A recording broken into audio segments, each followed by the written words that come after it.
Hello and welcome to Beautifully Balanced. Health and happiness aren't found in a bottle of prescription pills or with any fad diet. Instead, we can activate your body's natural ability to heal itself.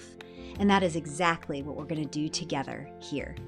I'm Sarah Teeple, a women's integrative health practitioner, and I blend the ancient wisdom of Ayurveda with the modern science of functional medicine to help you heal your gut, rebalance your hormones, and calm anxiety naturally.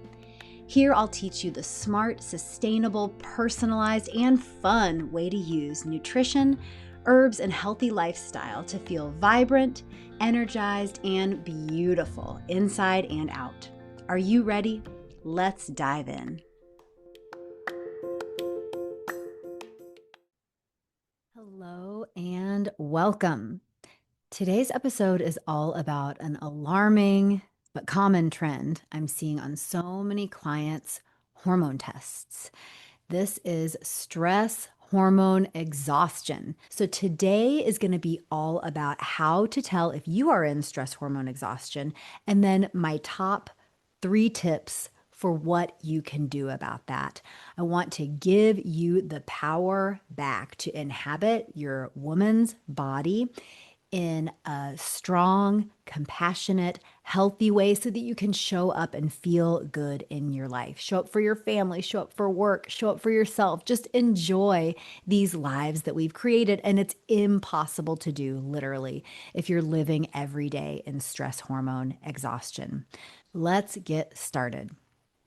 What is stress hormone exhaustion? When I run the Dutch test on my clients, Dutch stands for Dried Urine Test for Comprehensive Hormones, we measure lots of different hormones. A lot of people think it's only about estrogen and progesterone, but what I'm really looking at for so many clients are a class of hormones called the glucocorticoids.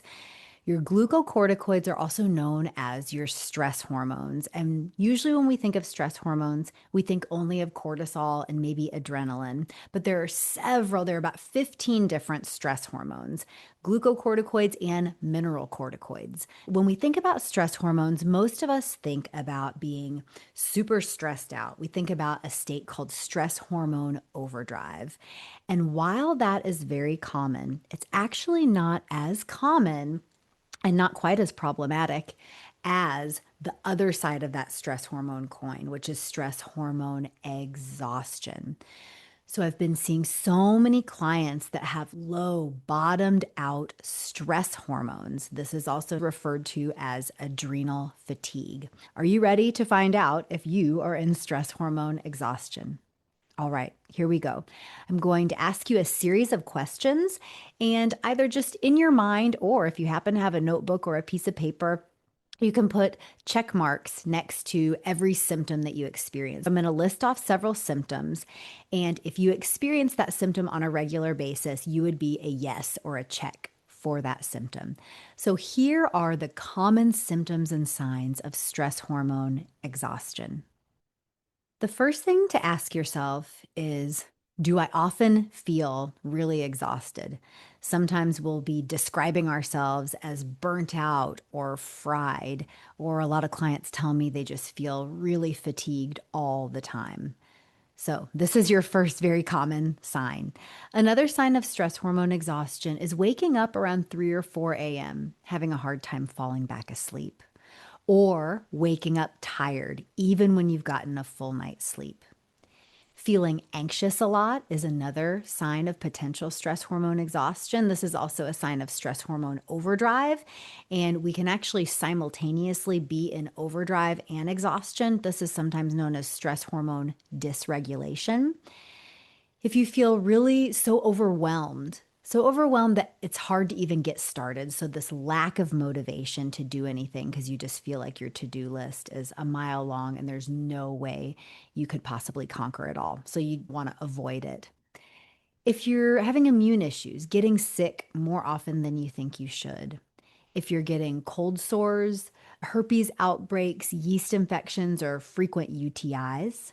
If you're craving a lot of sugar and caffeine, also some salty or carby foods sometimes, but these really strong food cravings. This is a sign that your body's saying, I need something to get me through. So sometimes we're looking for those quick fixes, but really what's going to be beneficial in the long run is fixing the stress hormone exhaustion, which don't worry, we're going to get to that. Motivation and drive are really low. Your hormones feel all over the place. Maybe your cycles are irregular. Having zero sex drive is a big and very common sign of stress hormone exhaustion. And this is really the body's intelligence kicking in because, evolutionarily speaking, why do we need to have a libido and a sex drive and that drive to procreate when we're just sort of eking by, almost barely able to get through our own day? Our body prioritizes creating sufficient stress and energy hormones in order to get us through our day over having sufficient sex hormones. Being diagnosed with an autoimmune condition, this often correlates and corresponds with having high adrenal overdrive and then plummeting into adrenal exhaustion.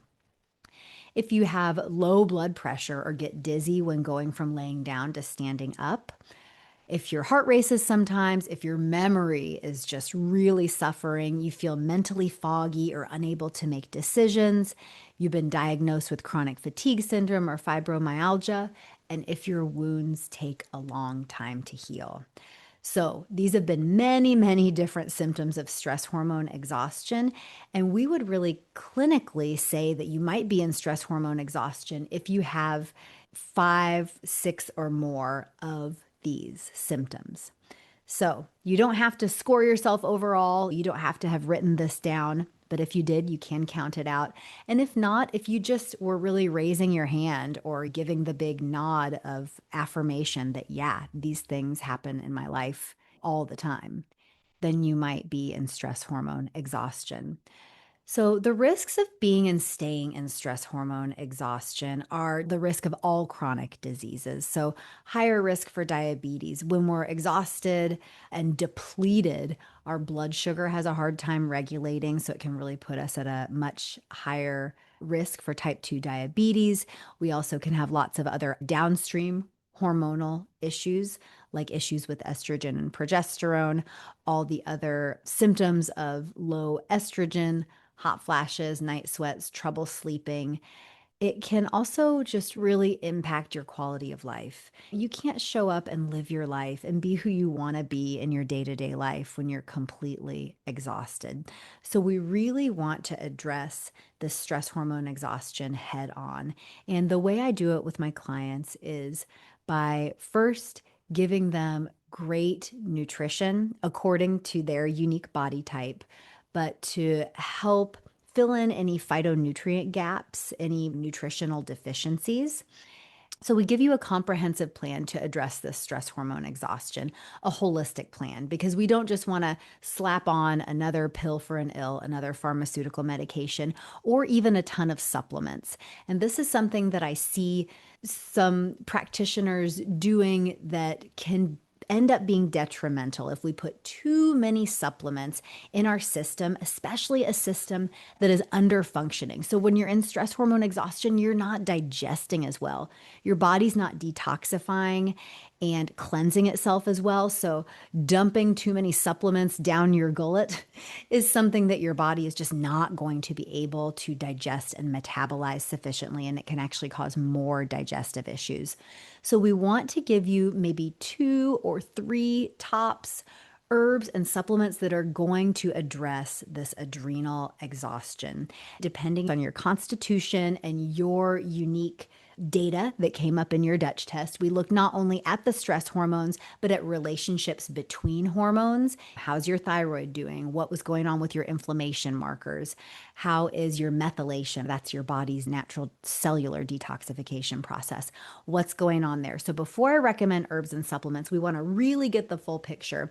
But there are wonderful herbs that can relax the nervous system, but also give us this grounded energy, a class of herbs called adaptogens.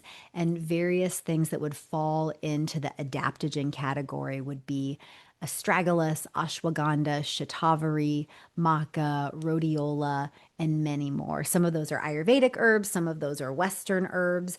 And again, I don't recommend you just start taking a bunch of herbs. I do recommend working with an experienced practitioner to make sure those herbs are appropriate for you and that they're not contraindicated with any medications that you're taking. But adaptogenic herbs can certainly play a really helpful role.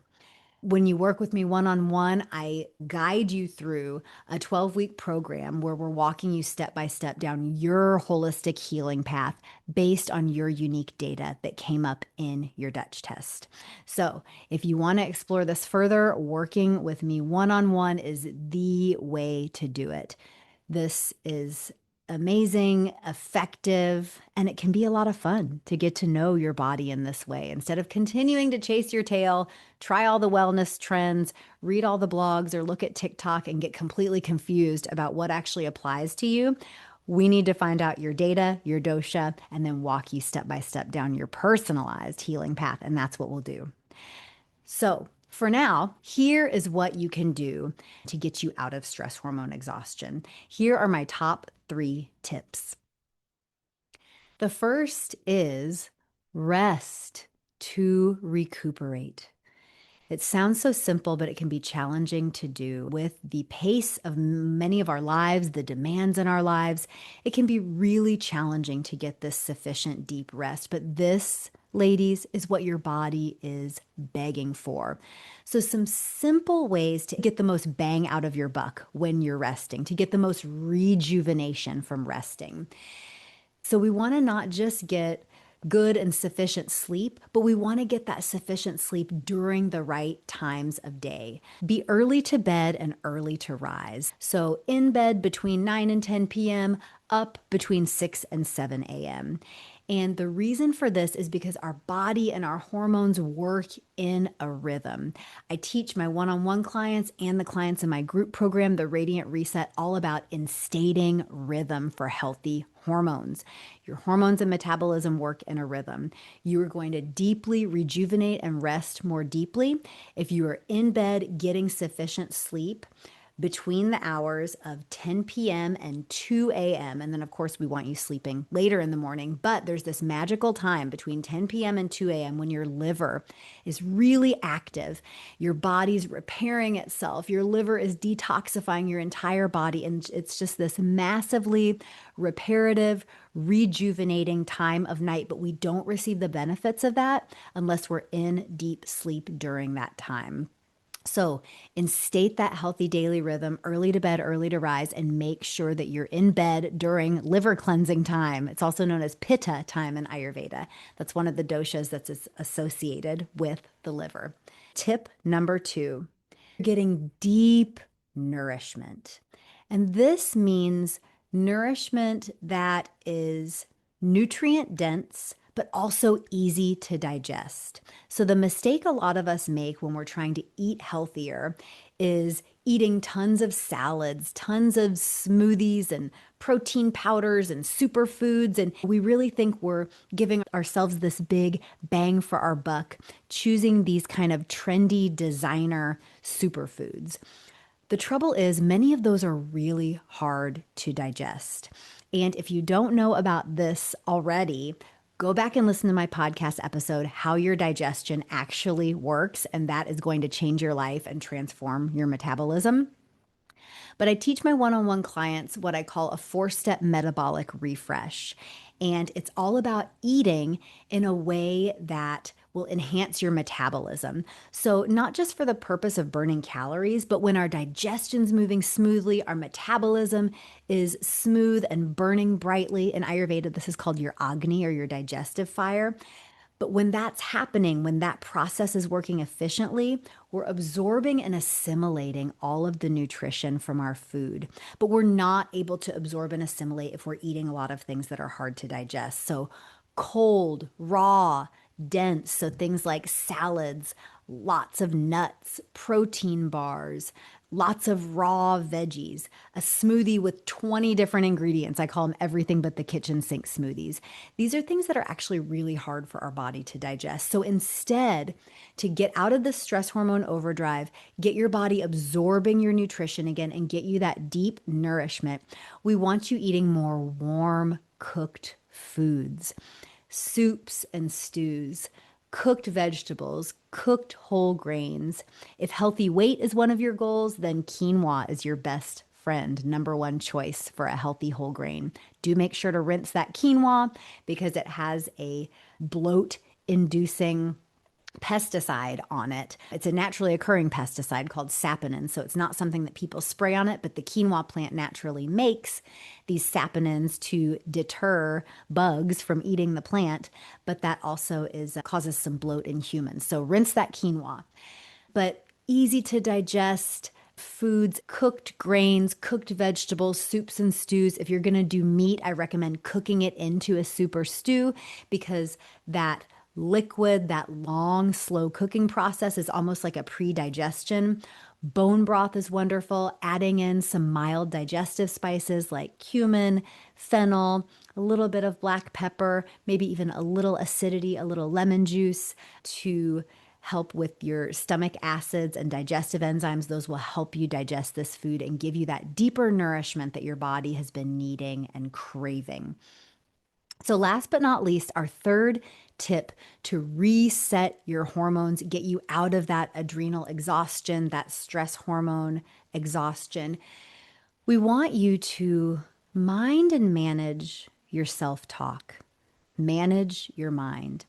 So many of us suffer from this chronic negative self talk, this worry, this self judgment, this self criticism. And the stress of that can literally just deplete you. And if you've been in this cycle, you know how this feels. Your own inner monologue, your own self talk, if it's negative and toxic, it can put you into stress hormone overdrive. And then remember, when you've been in stress hormone overdrive for so long, you've got nowhere to go but down into stress hormone exhaustion. I teach my clients a method that I call neutralizing your self-talk.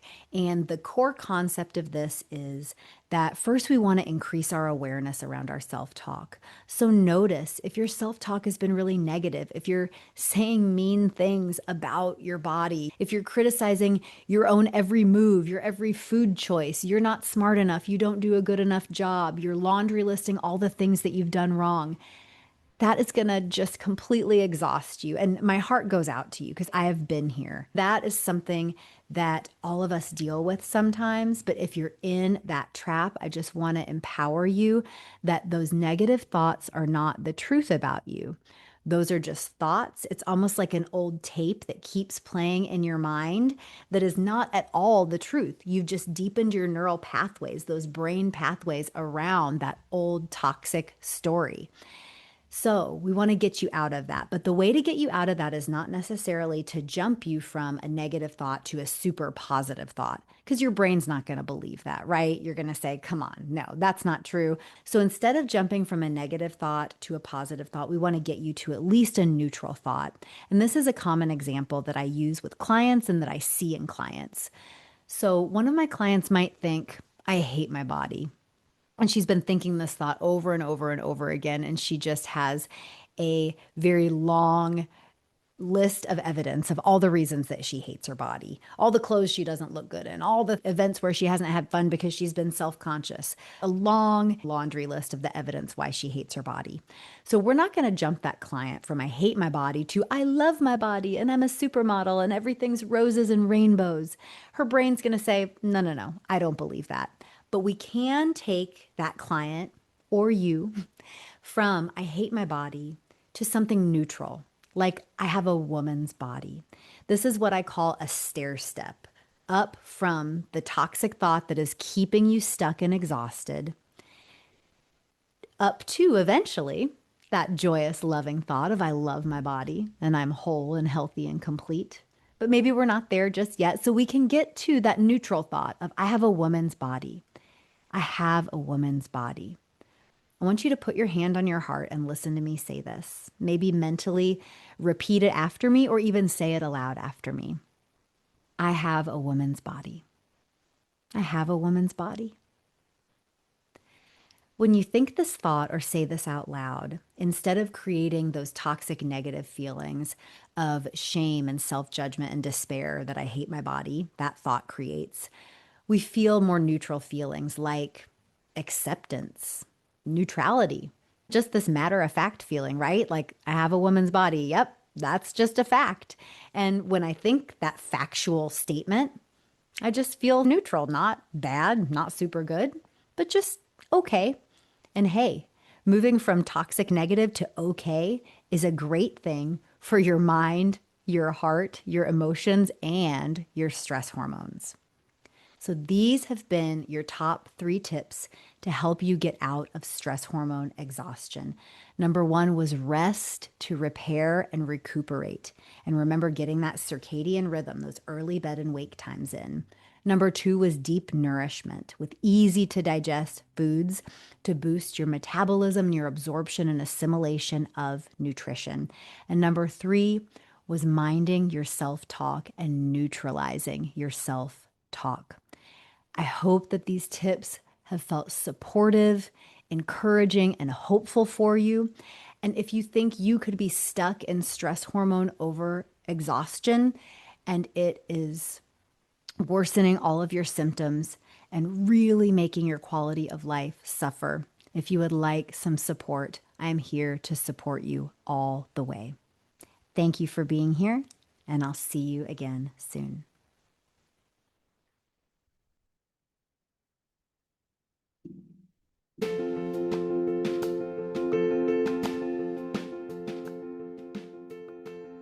Thank you for being here with me today. Remember, you can feel your best naturally. Just try one new thing a week that you learn here and watch your body and life transform. And if you're ready to take this to the next level, learn your dosha, get your personalized holistic plan, and live beautifully balanced, you've got to come see me at sarahteeple.com. That's SARAHTEEPLE.com. There you can learn about how to work with me one-on-one or book a free holistic chat and just tell me what you're working on. I love to hear from you and help you live your best life. So until next time, be well. Oh, and if you love this conversation, please rate and review our podcast. That really helps more people find natural healthcare options. Thanks again, and see you soon.